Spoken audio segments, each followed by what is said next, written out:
तस्यै नमो नमः। ओम शैलपुत्री देव्यै नमः। आप सभी को शारदीय नवरात्रि के प्रथम दिवस की हार्दिक शुभकामनाएं। मां भगवती जगदम्बा की कृपा से आपकी हर मनोकामना पूर्ण हो।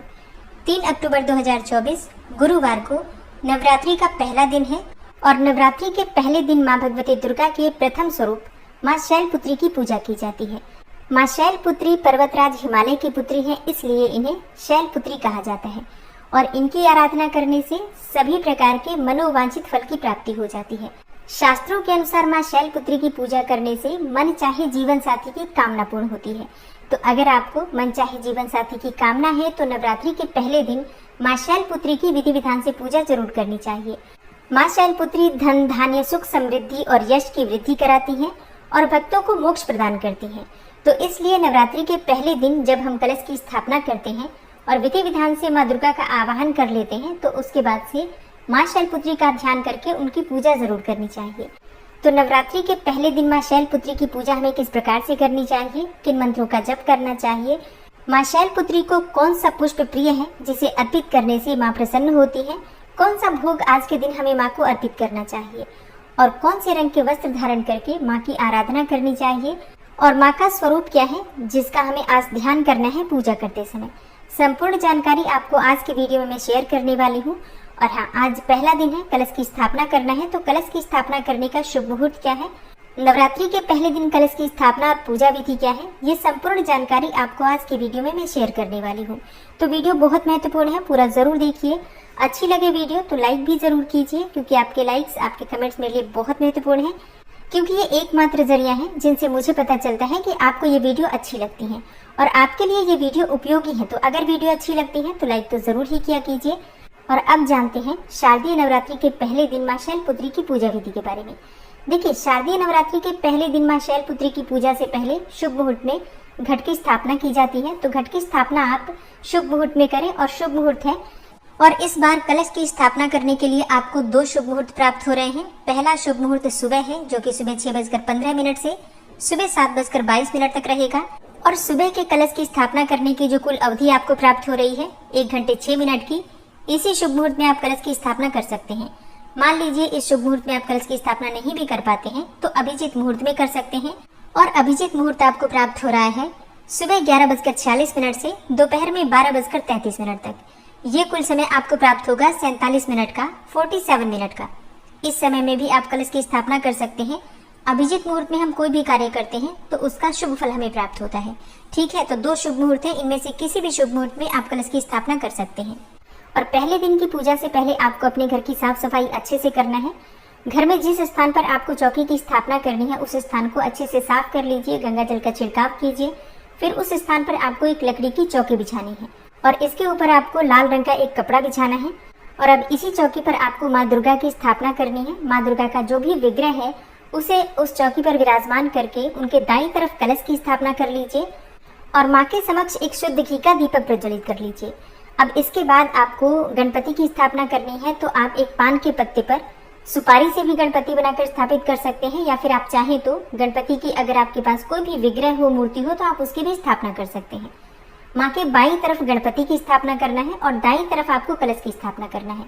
अखंड दीपक अगर आप प्रज्वलित करना चाहते हैं शुद्ध घी का, तो वो आप माँ के दाईं तरफ स्थापित करेंगे। और अगर आप तिल का दीपक प्रज्वलित करते हैं, अखंड दीपक तिल का प्रज्वलित कर रहे हैं, तो माँ दुर्गा के बाईं तरफ स्थापित करेंगे। इस बात का आपको विशेष रूप से ध्यान रखना है। तो सबसे पहले भगवान गणपति का आवाहन करके उनकी पूजा कर लीजिए। और भगवान गणपति की पूजा आपको धूप दीप नैवेद्य अक्षत पुष्प इत्यादि और भोग लगाकर, मतलब पंचोपचार विधि से आप भगवान गणपति की पूजा कर सकते हैं। लेकिन उनसे प्रार्थना कर लीजिए कि आपकी जो पूजा है 9 दिनों की निर्विघ्न पूर्ण हो जाए। और इसके बाद से आपको कलश की पूजा करना है। अच्छा हाँ, कलश की स्थापना आपको किस प्रकार से करना है, देखिए, आपको एक पात्र लेना है।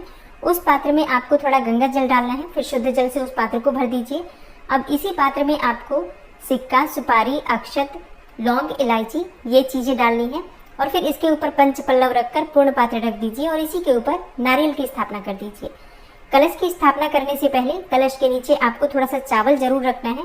और हाँ, उसी चावल से आप चाहें तो अष्टदल कमल भी बना सकते हैं। और इसी प्रकार से जब आप माँ दुर्गा की मूर्ति या प्रतिमा स्थापित करेंगे तो उन्हें भी आपको चावल का आसन देना है, मतलब थोड़े से चावल माँ दुर्गा की मूर्ति या प्रतिमा के नीचे जरूर रखना है।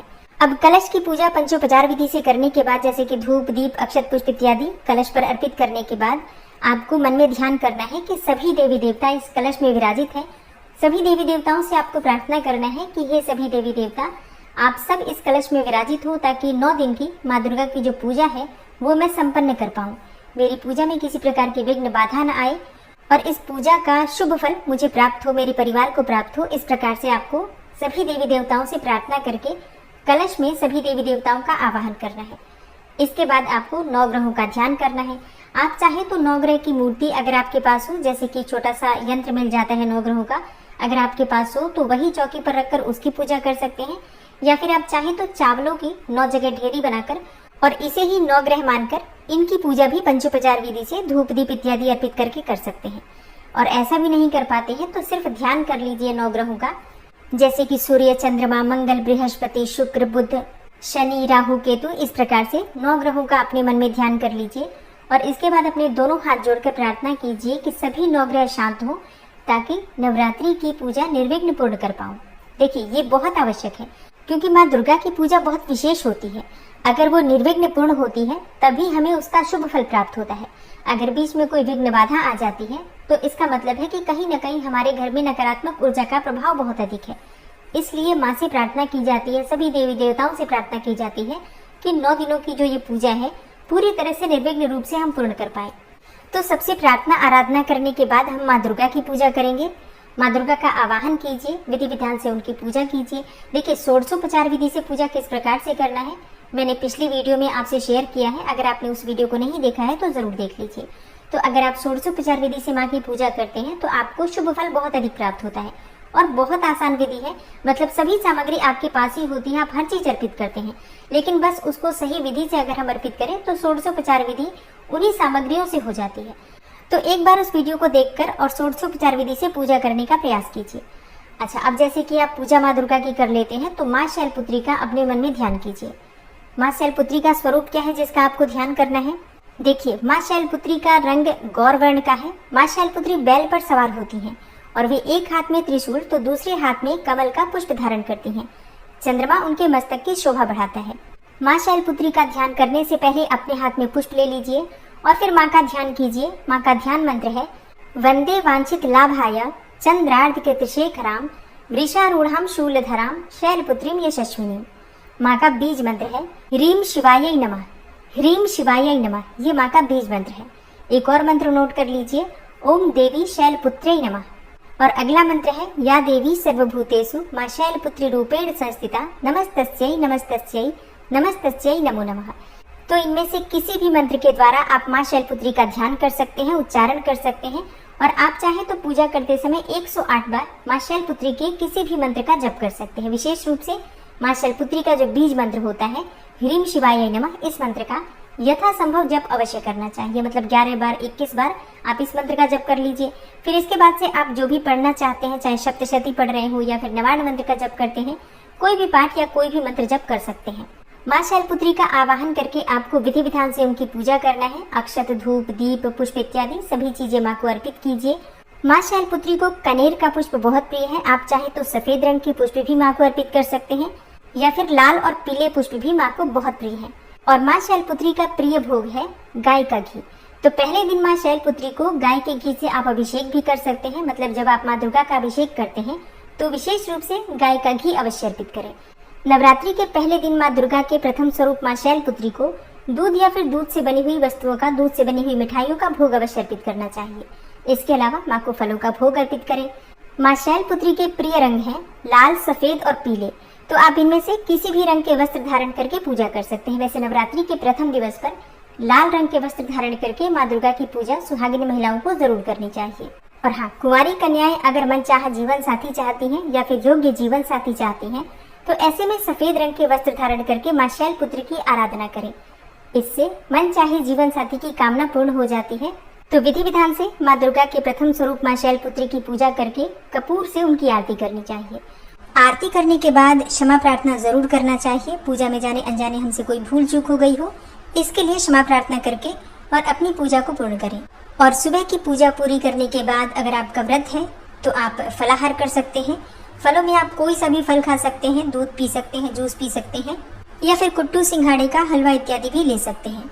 अब जैसे कि नवरात्रि में 9 दिनों का अगर आपका व्रत होता है तो ऐसे में आप चाहें तो एक समय नमक ले सकते हैं, जैसे कि सेंधा नमक से बना हुआ भोजन, जैसे कि फलाहारी जो आटा होता है कुट्टू और सिंघाड़े का आटा, इससे आप पूरियां बना सकते हैं। और फिर आलू या फिर घिया या फिर कोई भी हरी सब्जी आप ले सकते हैं, कोई दिक्कत नहीं है। ठीक है, तो इस प्रकार से नवरात्रि में आपको व्रत करना है। अब जैसे कि कई लोगों के प्रश्न आते हैं कि सुबह की पूजा कर लेते हैं, फिर शाम को किस प्रकार से पूजा करें। तो जिस प्रकार से हम सुबह पूजा करते हैं, शाम की पूजा भी लगभग वैसी ही होती है। बस हम सुबह जो पूजा करते हैं उसमें हम अभिषेक करते हैं, शाम को दिया जलाकर और माँ के सामने बैठकर मंत्रों का जप किया जाता है। जैसे कि अगर आप सुबह मंत्र जप नहीं कर पाते हैं, इतना समय नहीं है, तो आप शाम को मंत्र जप कर सकते हैं। रात्रि में भी मंत्र जप कर सकते हैं। नवरात्रि वैसे भी रात्रि का त्योहार होता है, तो आप रात्रि में भी मंत्र जाप कर सकते हैं। मंत्रों की सिद्धि के लिए विशेषकर रात्रि में ही मंत्र जप करना चाहिए। ठीक है, और माता शैलपुत्री की कथा आपको कल सुबह मिल जाएगी। कथा के साथ ही आरती भी मिलेगी, तो आप लोग वीडियो जरूर देखिएगा। कल सुबह 4 बजे से लेकर 5 बजे के बीच में आपको कथा की वीडियो मिल जाएगी। तो पूजा करते समय आप कथा सुन सकते हैं, आरती सुन सकते हैं, और इसी प्रकार से प्रतिदिन आपको संपूर्ण पूजा विधि और व्रत की कथा मिलेगी। दुर्गा सप्तशती का पाठ आपको प्रतिदिन सुनाया जा रहा है, आप लोग जरूर सुनिएगा। उम्मीद करती हूँ आज की वीडियो आपको पसंद आई होगी।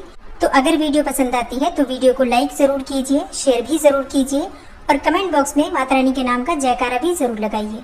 और अगर आप चैनल पर पहली बार आए हैं, अभी तक आपने चैनल को सब्सक्राइब नहीं किया है, तो आज की वीडियो अगर आपको अच्छी लगे तो चैनल को सब्सक्राइब करके बेल आइकन को जरूर प्रेस कर लीजिए। इससे ये होगा कि इस चैनल पर जो भी नई वीडियो अपलोड होंगी उनकी नोटिफिकेशन आपको सही समय पर प्राप्त होगी। मिलती हूँ मैं आपसे अगली वीडियो में, तब तक के लिए